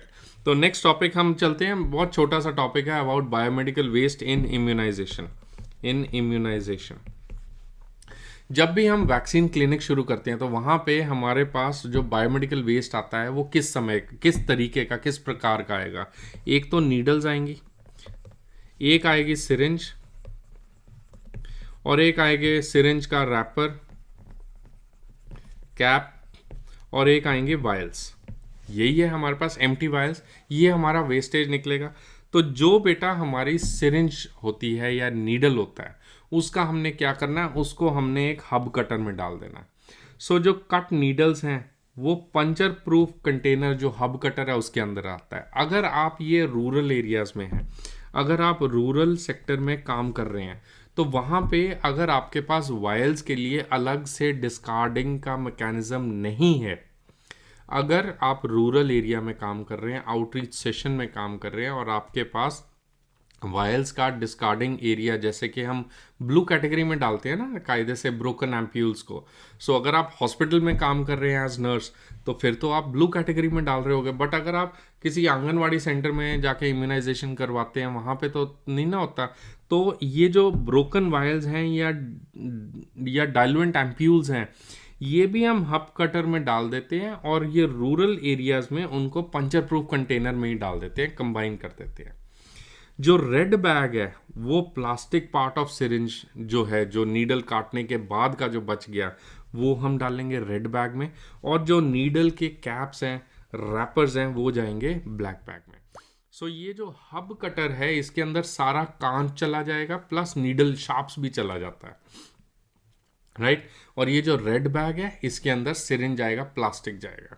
ब्लैक बैग जो है ये नॉर्मल सॉलिड वेस्ट में आएगा, सॉलिड वेस्ट में जाएगा जो जनरल वेस्ट में चला जाएगा।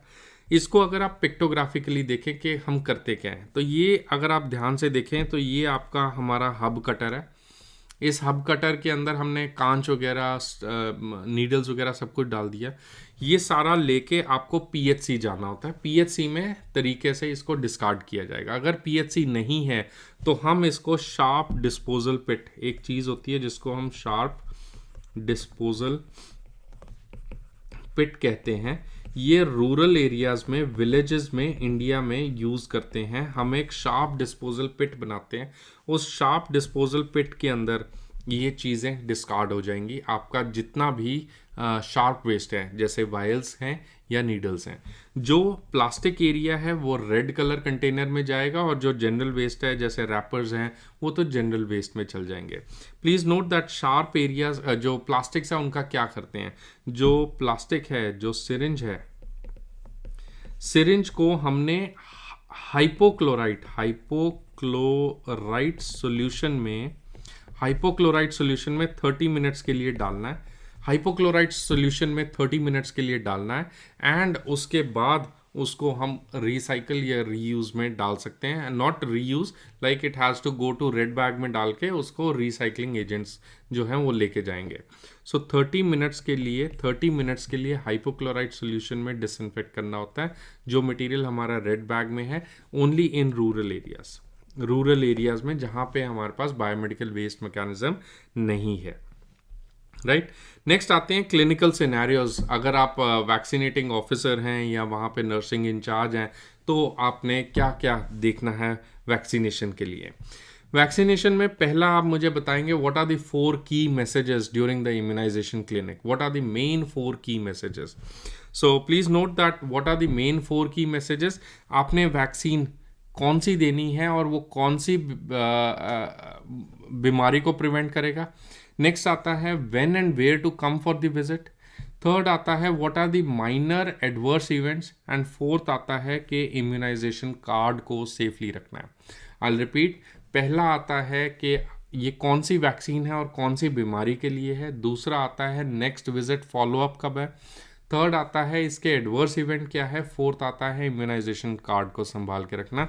ये हमारे 4 की मैसेजेस होते हैं जो कोई भी इम्यूनाइजेशन ऑफिसर है वो यूज़ करेंगे whenever the child will come for immunisation.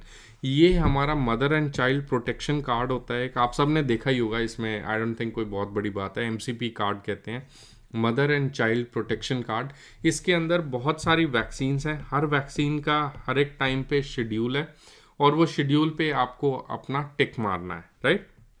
सो ये हमारा MCP कार्ड है। नेक्स्ट आता है what vaccine should be given to a 7 month child who has never been vaccinated. मैं इसमें ट्राई करूंगा कि मैं वेट करूं, मैं आपके आंसर्स का इंतज़ार कर रहा हूं। What vaccine should be given to a 7 months old child who has not been vaccinated? What do you think? ये बहुत इंपॉर्टेंट 5 star MCQs हैं। फिर से अनइम्यूनाइज्ड चाइल्ड है, 7 महीने का बच्चा है। फटाफट से अपनी स्क्रीन पे लिखिए कि आपको क्या लगता है कौन कौन सी वैक्सीन इस 7 महीने के बच्चे को हम दे सकते हैं।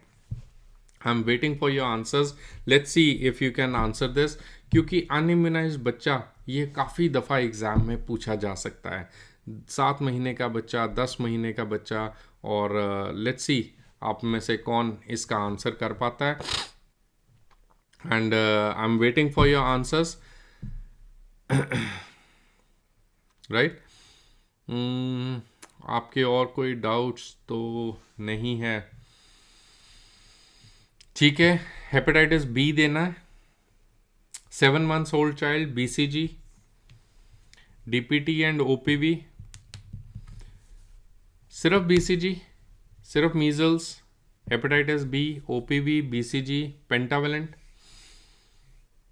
BCG, OPV, pentavalent. Very nice, काफ़ी लोगों ने बिल्कुल ठीक आंसर किया है। हम इस केस में BCG देंगे, OPV देंगे, रोटा वायरस 1 देंगे, पेंटावेलेंट 1 देंगे, injectable polio vaccine and pneumococcal vaccines अगर वहाँ पे एलिजिबल है वो, राइट। ये सारी वैक्सीन्स लगेंगी, 7 महीने का बच्चा है। ये सारी vaccines OPV, rotavirus, pentavalent, IPV and pneumococcal conjugate vaccine, ये सारी vaccines as a combo pack जाती हैं। ये हमेशा ये सारी वैक्सीन्स इकट्ठी जाएंगी।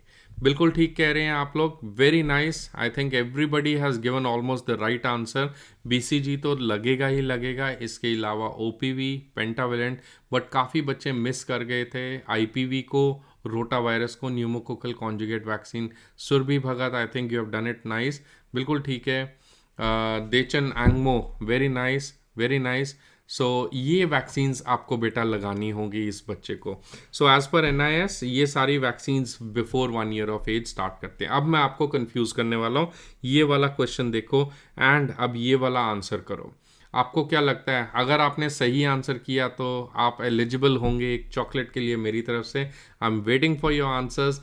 What vaccine should be given to 6 month old child? अब बच्चा जो है, I am waiting for your answers बेटा। 6 months old child who has received BCG already मिल चुका है, OPV 1 भी जा चुका है और पेंटावेलेंट भी जा चुका है, इसको ऑलरेडी मिल चुका है BCG, OPV and pentavalent. So what do you think is the best answer? आप यहाँ पे क्या देना चाहते हो बच्चे को? सो बच्चे को क्या क्या मिलेगा? OPV, rotavirus, pentavalent, BCG, IPV। What do you think you are going to give to this child? 6 months old child है, 6 महीने का हो चुका है बच्चा, और वो 6 महीने में सिर्फ उसने OPV और पेंटावेलेंट और BCG ही लगवाया है। सपना कह रही है कि FIPV, रोटा, PCV ये भी दे देंगे, पेंटा सेकेंड, OPV एंड रोटा दे देंगे, OPV 2 एंड पेंटा 2 देंगे, सुशील कह रहे हैं। Anything else? 6 महीने का बच्चा है, what do you want to say? FIPV, rota and PCV, rota, penta 2, OPV and DPT। चलो आंसर को खोलते हैं, let us see. Please note that ये बच्चे को, प्लीज़ नोट दैट, ध्यान से देखना, इस बच्चे को हम रोटा वायरस नहीं देंगे। ये मोस्ट कॉमन मिस्टेक आप लोगों ने अभी की है। मैं इसीलिए आपके आंसर्स की वेट कर रहा था ताकि आप एक दफ़ा गलती करके तो देखो गलती होती कैसी है। ये जो बेटा केस है, 6 महीने का केस है, 6 महीने का बच्चा है, इसने BCG, OPV एंड पेंटा लगाई है। मैंने अभी आपको क्या लिख के दिया था? मैंने आपको ये लिख के दिया था बेटा कि ये सब कुछ कॉम्बो में जाएगा। अगर किसी बच्चे ने इनमें से एक या दो वैक्सीन्स नहीं लगवाई, बाकी लगवा ली, तो नेक्स्ट टाइम जब वो बच्चा आएगा, ऐसा नहीं है कि पिछली भी जाएंगी, ऐसा नहीं हो सकता यहाँ पे कि आप बच्चे को, ऐसा नहीं हो सकता कि आप बच्चे को पेंटा 2 दे दो, ओपीवी 2 दे दो, प्लस रोटा वायरस 1 दे दो और पीसीवी 1 दे दो। ऐसा नहीं हो सकता, दिस इज नॉट पॉसिबल। वो जो इम्यूनाइजेशन कर रहा है डॉक्टर या नर्स या एएनएम्स, वो लोग कंफ्यूज होके पगला जाएंगे कि ये क्या हो जाएगा। ऐसा पूरा देश है हमारे पास, तो किसी को OPV2 लग रहा है, वो रोटा वायरस 3 लग रहा है, पेंटावेलेंट 3 लग रहा है, रोटा वायरस 1 लग रहा है, ऐसा नहीं होता। ये जाएगा तो सेट में जाएगा, पेंटा 2 तो रोटा 2, PCV2 और ये सब कुछ इकट्ठा जाएगा। आप बात समझ रहे हैं? तो प्लीज़ नोट दैट इसमें ये मोस्ट कॉमनली आपने गलती करी थी। अगर आप समझ पाए हैं तो give me a thumbs up कि BCG, OPV1 और पेंटा 1 अगर लगा है तो बच्चे ने मिस कर दिया ना, मिस हो गया। ये रोटा वायरस गया इसका, अब ये सरकार में नहीं लगेगा। इस बच्चे का न्यूमोकोकल कॉन्जुगेट वैक्सीन गया, अब ये सरकार में नहीं लगेगा। इस बच्चे का IPV, फ्रैक्शनल IPV गया, अब ये सरकार में नहीं लगेगा। बात खत्म। अब इसको यही चलेगा। सरकारी गाइडलाइंस यही हैं कि अगर चल गया तो सब कुछ इकट्ठा चलेगा, नहीं चला तो जो छूट गया वो छूट गया। OPV एंड पेंटा 2 हमने इस बच्चे को देना है। अगर आप समझ गए हैं, give me a thumbs up. मैं नेक्स्ट क्वेश्चन के ऊपर चलता हूँ। Right, Gargi Shukla, I repeat it again, कोई बात नहीं, नो प्रॉब्लम एट ऑल। देखो बेटा, मैं ये सिर्फ ये छोटी सी बात आपको समझाना चाह रहा हूँ कि ये जो नेशनल इम्यूनाइजेशन शेड्यूल है, ये शेड्यूल है। इसके अंदर अगर किसी पेशेंट को IPV, PCV, पेंटा और रोटा वायरस और OPV1 ये सब कुछ इकट्ठा गया तो ये गया। अगर ये इकट्ठा नहीं गया, इनफैक्ट OPV को भी आप छोड़ दीजिए, बट ये रोटा वायरस, पेंटा, IPV और PCV ये सब इकट्ठा जाता है। अगर ये कॉम्बो पैक में गया तो कॉम्बो पैक में गया। जो इनमें से छूट गया, IPV छूट गया किसी पेशेंट का, तो आप नेक्स्ट टाइम उसको, ऐसा नहीं है कि पेंटा 2 एंड IPV1 दे दो, कैचअप नहीं हो सकता IPV1 का। 1 साल तक अगर बच्चा आ गया तो सब कुछ इकट्ठा दे दो, नहीं आया तो जो बचा हुआ है वही देना है। राइट, चलो ठीक है बेटा, तो चलो आगे चलते हैं। अगला क्वेश्चन देखते हैं। What vaccine should be given to 12 month old child, 12 महीने का बच्चा है, who has never been vaccinated. अब ध्यान से देखो, 12 महीने का बच्चा हो चुका है, 1 साल हो चुका है और इस बच्चे को वैक्सीन भी नहीं लगा, तो what do you think is the best answer? What do you think यहाँ पे क्या देना चाहिए? पेंटा देना चाहिए, DPT देना चाहिए, मीजल्स लगाना चाहिए या BCG लगाना चाहिए? फटाफट से चैट बॉक्स में अपने आंसर लिखो। What vaccine should be given to a 12 month old child who has never been vaccinated? क्या लगता है हमें? देखो, इसका बेस्ट आंसर है 12 महीने का तो बच्चा हो गया। मैं आंसर कर देता हूँ, बिल्कुल ठीक है। आई थिंक आप सब लोग ठीक आंसर कर रहे हैं। 12 महीने का बच्चा हो गया, तो कौन सा वैक्सीन इसको नहीं लगेगा? कौन सा वैक्सीन नहीं लगेगा? प्लीज़ नोट दैट ये 12 महीने का हो चुका है। 12 months old चाइल्ड हम ये मानते हैं मोर देन 1 year, मोर देन 1 year है। शायद आपकी कन्फ्यूजन खत्म हो जाए। मोर देन 1 year नहीं, अगर 12 महीने का हो चुका है, मोर देन 1 year है, तो इसको OPV1 लगेगा, क्योंकि OPV का टाइम इज़ 5 years। DPT 1 लगेगा, मीजल्स 1 लगेगा and Japanese encephalitis only if the star लगा दिया कि ओनली इफ वो एरिया में है। मोर देन 1 year मैंने बताया ना, मोर देन 1 year। सो अगर मोर देन 1 year का बच्चा है, अगर लेस देन 1 year का होता, 11 महीने, अगर ये बेटा 11 months होता, 11 months होता, तो आपका आंसर जो मेजॉरिटी लोग बता रहे हैं कि हम इसको ऑल वैक्सीन दे देंगे, BCG दे देंगे, रोटा दे देंगे, पेंटा दे देंगे, PCV दे देंगे और IPV दे देंगे, ये सारे हम दे देंगे, बिल्कुल ठीक आंसर होता अगर ये 11 महीने का होता। बट ये बच्चा 12 महीने का है, मोर देन 1 year का हो गया। सो प्लीज़ नोट दैट हम इसमें BCG नहीं देंगे बिकॉज उसकी एज 1 year थी। OPV आप दे सकते हो क्योंकि वो 5 years तक है। पेंटा नहीं देंगे क्योंकि वो 1 year तक है। DPT आप दे सकते हैं क्योंकि ये 7 years तक है। न्यूमोकोकल कॉन्जुगेट वैक्सीन आप दे सकते हैं क्योंकि 5 years तक है। जापानीज एंसेफेलाइटिस तो दे ही सकते हैं, वो तो उसकी उम्र पे ही है। JE जो है 15 years तक दे सकते हैं। Are you getting it? Please note that 12 months old child, ये जो क्वेश्चन है ये मैंने नहीं बनाया, ये क्वेश्चन आपका सरकारी गाइडलाइंस के अंदर ही क्वेश्चन दिया हुआ है। ये क्वेश्चन मैंने नहीं बनाया, ये क्वेश्चन सरकारी गाइडलाइन से मैंने उठाया है बेटा। सो सरकारी गाइडलाइंस जो कहती हैं कि 12 मंथ्स का जो बच्चा है वो सीधा बर्थडे वाले दिन तो नहीं ना आ रहा, तो जो गाइडलाइन के तहत अगर बच्चा 12 महीने टच कर जाता है हम उसको मोर देन 1 ईयर मानते हैं, लेस देन 1 ईयर के बच्चे को हम दे सकते हैं, राइट। चलो next question, what vaccine should be given to 5-year who has never been immunized, never been vaccinated? 5-year-old child who has never been vaccinated. 5-year-old child who has never been vaccinated, right? क्या नाम बोलेंगे? I am sorry अगर मैं आपका नाम गलत pronounce कर रहा हूं बेटा। देशिंग आर के एंड पुष्पराज, आप कह रहे हैं कि बीसीजी नहीं देंगे पिछले क्वेश्चन में शायद। जो बीसीजी है वो 1 ईयर तक क्यों देते हैं? 1 ईयर के बाद अगर मैं बीसीजी, एक बच्चा है जो 1 साल 11 महीने का है उसको लगाता हूं तो वो क्या एक्सप्लोड हो जाएगा? क्या हो जाएगा? हो क्या जाएगा? आपको क्या लगता है? अगर बच्चे को हम बीसीजी 1 ईयर तक दे रहे हैं और उसका रीज़न ये है, हम ये मान के चलते हैं कि बच्चा जो है वो इम्यूनिटी कहीं ना कहीं से बाहर से ले लेता है, तो प्लीज़ नोट दैट बीसीजी का जो टाइम है, बीसीजी का जो टाइम है वो ओनली टिल 1 ईयर है, ओनली टिल 1 ईयर है। बीसीजी 1 ईयर के बाद नहीं देते। उसका रीज़न है कि बच्चे को ऑटो इन्फेक्शन कहीं ना कहीं से बीसीजी का हो सकता है, तो ये हम मान के चलते हैं, राइट। सो बीसीजी को ऐसा नहीं है कि हम उसका मॉन्टू टेस्ट करेंगे फिर बीसीजी लगाएंगे, ऐसा इंडिया में नहीं होता। इनडायरेक्ट बीसीजी इंडिया में नहीं लगाते। चलिए हमारे क्वेश्चन पे आते हैं, what vaccine should be given to 5-year-old child who has never been vaccinated. So काफ़ी सारे आंसर्स आए हैं। DPT Japanese encephalitis, DPT Japanese encephalitis, DPT Japanese encephalitis. Siddhi Nanda कह रही है OPV, DPT, measles and JE. बेटा 5 साल का हो गया ना बच्चा, 5 साल का हो गया ना बच्चा, तो 5 साल गए ना इस बच्चे के, 5 साल गए तो मीजल्स कैसे देंगे आप? ओपीवी कैसे देंगे? नहीं देंगे ना। तो ओपीवी भी बाहर गया, डीपीटी एंड जेई बिल्कुल सही आंसर है। मैक्सिमम लोगों ने बिल्कुल सही आंसर किया। So upper age limit OPV का 5 इयर्स है, up to 7 years. Measles conjugate containing vaccine up to 5 years. Japanese encephalitis is up to 15 years. ये आपके इम्पॉर्टेंट डेट्स हैं जो कि एग्ज़ाम के लिए ज़रूर याद रखना।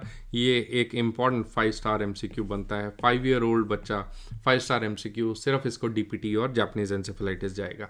आई नो ये टेबल बहुत छोटा सा है, बहुत छोटा होगा आपकी मोबाइल स्क्रीन्स के ऊपर, बट मैं चाहता हूँ आप ये वीडियो को पॉज करके इसका स्क्रीनशॉट बाद में भी ले सकते हैं।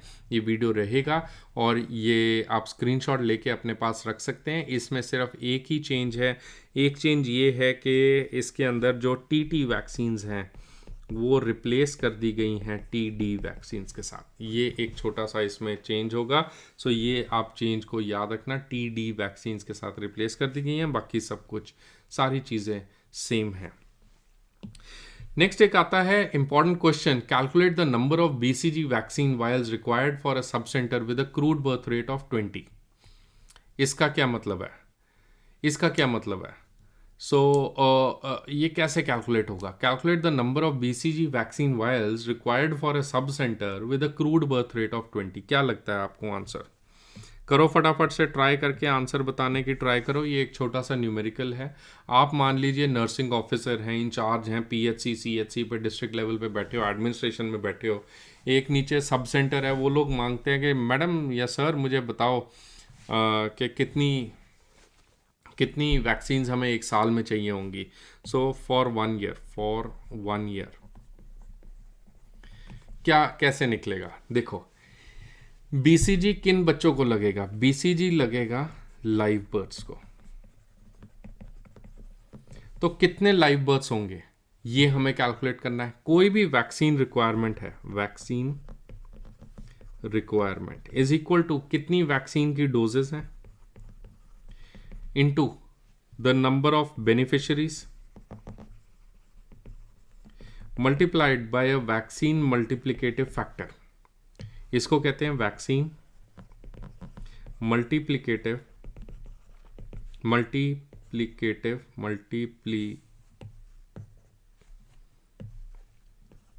Multiplicative factor, vaccine multiplicative factor. So ये हमारे वैक्सीन का रिक्वायरमेंट जब भी हमें कैलकुलेट करना है, ये फॉर्मूला यूज करना है। It is the number of doses multiplied by the beneficiaries multiplied by the vaccine multiplicative factor. BCG का बड़ा इजी है जी, vaccine requirement is equal to doses into कितने बेनिफिशियरीज हैं into the vaccine multiplicative factor. यही question हमने बात किया बीसीजी के लिए। ये डोजेस तो बड़ी इजी है पता लगानी, डोजेस कितनी है बेटा 1। ये बेनिफिशियरीज कौन है, ये कौन है, ये हैं हमारे लाइव बर्थ्स। तो हमारे सब सेंटर में कितने लाइव बर्थ्स आएंगे ये कैसे पता चले? हमारे सब सेंटर में, ये एक सब सेंटर का क्वेश्चन है ना, तो सब सेंटर की पॉपुलेशन आपको पता होनी चाहिए। कितनी होती है सब सेंटर की पॉपुलेशन? सब सेंटर की पॉपुलेशन आपको पता होनी चाहिए कि सब सेंटर की पॉपुलेशन अंदाजन हम लेते हैं 5000। तो क्रूड बर्थ रेट इन्होंने दिया हुआ है 20। तो इसका क्या मतलब होता है? क्रूड बर्थ रेट क्या होता है बेटा? इट इज 20 पर 1000। सो अगर 20 पर 1000 है क्रूड बर्थ रेट, तो लाइव बर्थ्स कितने हुए? लाइव बर्थ्स एक एरिया में कितने हुए? 20 हुए 1000 में, एक हुआ 1000, 20 हुए 1000 में, तो 5000 में कितने हुए? 5000 में हुए 20 इंटू 5000 डिवाइडेड बाय 1000, तो 3 0 गए, आंसर इज 100। Answer is 100। सो ये हमारे लाइव बर्थ्स हुए इन 5000। 20 हुए अगर 1000 में, तो लाइव बर्थ्स 5000 में कितने होंगे? 100। सो ये हमारा आ गया 100। इसका जो वैक्सीन मल्टीप्लिकेटिव फैक्टर है, इसका जो वैक्सीन मल्टीप्लिकेटिव फैक्टर है वो कितना होता है? बीसीजी के लिए आपको याद रखना है कि बीसीजी का जो वैक्सीन मल्टीप्लिकेटिव फैक्टर है, मैं थोड़ा जूम कर देता हूँ, कि बीसीजी का जो वैक्सीन मल्टीप्लिकेटिव फैक्टर है बीसीजी, उसका 2 होता है। मीजल्स रूबेला और जापानीज एंसेफेलाइटिस का 1.33 होता है। बाकी ऑल अदर वैक्सीन का 1.1 होता है। 1.1 होता है। ये रटना पड़ेगा, ये हमें याद करना पड़ेगा। कई दफ़ा एग्जामिनर बहुत अच्छा प्यारा एग्जामिनर हो तो वो दे भी देता है कि ये आप ले लो, बट प्लीज़ रिमेंबर जो वैक्सीन मल्टीप्लिकेटिव फैक्टर है, जो वैक्सीन मल्टीप्लिकेटिव फैक्टर है वो बीसीजी का 2 है, मीजल्स रूबेला का 1.3, ऑल अदर वैक्सीन्स का 1 है, 1.1। सो इसमें क्या आप सब्सटीट्यूट करेंगे? इसमें 2 करेंगे। सो 1 times 2 and 100, 1 times 2 into 100, that is what is the BCG vaccine requirement. Answer will be 200. Answer will be 200। ये तरीका है एग्जाम में सॉल्व करने का। सो इसमें बेस्ट आंसर क्या होगा? इसमें बेस्ट आंसर क्या होगा? 200। Are we done with this? तो ये आपका एक बड़ा ही सिंपल सा बेसिक सा एमसीक्यू है। इसके बाद लास्ट पॉइंट एक छोटा सा point about rotavirus vaccine. बहुत स्टूडेंट्स इसमें कंफ्यूज हो जाते हैं। कंफ्यूज ऐसे होते हैं, एक होती है हमारे पास रोटा वैक, और एक हमारे पास होता है रोटा सिल। जो बेटा है हमारे पास रोटा वैक, जो है हमारे पास रोटा वैक, उसके अंदर ड्रॉपर लगता है। इसकी डोज जो है वो 5 ड्रॉप्स है।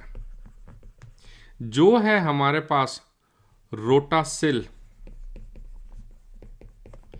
वो एक वायल के अंदर आती है एंड डाइल्यूएंट के अंदर आती है।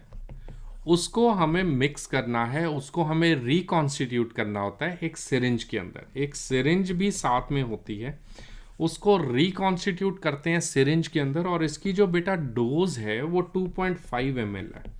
तो कई दफ़ा कुछ स्टेट्स में रोटासिल यूज़ हो रहा है, कुछ स्टेट्स में रोटा वैक यूज़ हो रहा है। हम ये दोनों रोटासिल या रोटा वैक हमारे भारत देश में यूज़ कर रहे हैं। ये रोटा वैक है। रोटा वैक का जो वायल है वो आप ऐसे खोलते हो और उसके ऊपर आप ये देख सकते हैं कि ये ड्रॉपर सा बना हुआ है। आप ये ड्रॉपर लगा के हमारा जो रोटा वैक है वो बच्चे को पिला सकते हो। इसकी जो डोज है बेटा वो 5 ड्रॉप्स होती है। काफ़ी दफ़ा ना स्टूडेंट्स ही कंफ्यूज हो जाते हैं कि सर ये क्या आपने मुझे 5 ड्रॉप्स बताया, किताब के अंदर 2.5 ml लिखा हुआ है। ये सर ने मुझे 2.5 ml बताया, किताब में 5 ड्रॉप्स लिखा हुआ है। रोटावैक के बेटा 5 ड्रॉप्स है। और ये जो रोटासिल है, रोटासिल, ये जो रोटासिल है, ये वैक्सीन, ये सिरिंज होता है, सिरिंज के आगे एक छोटा सा अडाप्टर भी होता है।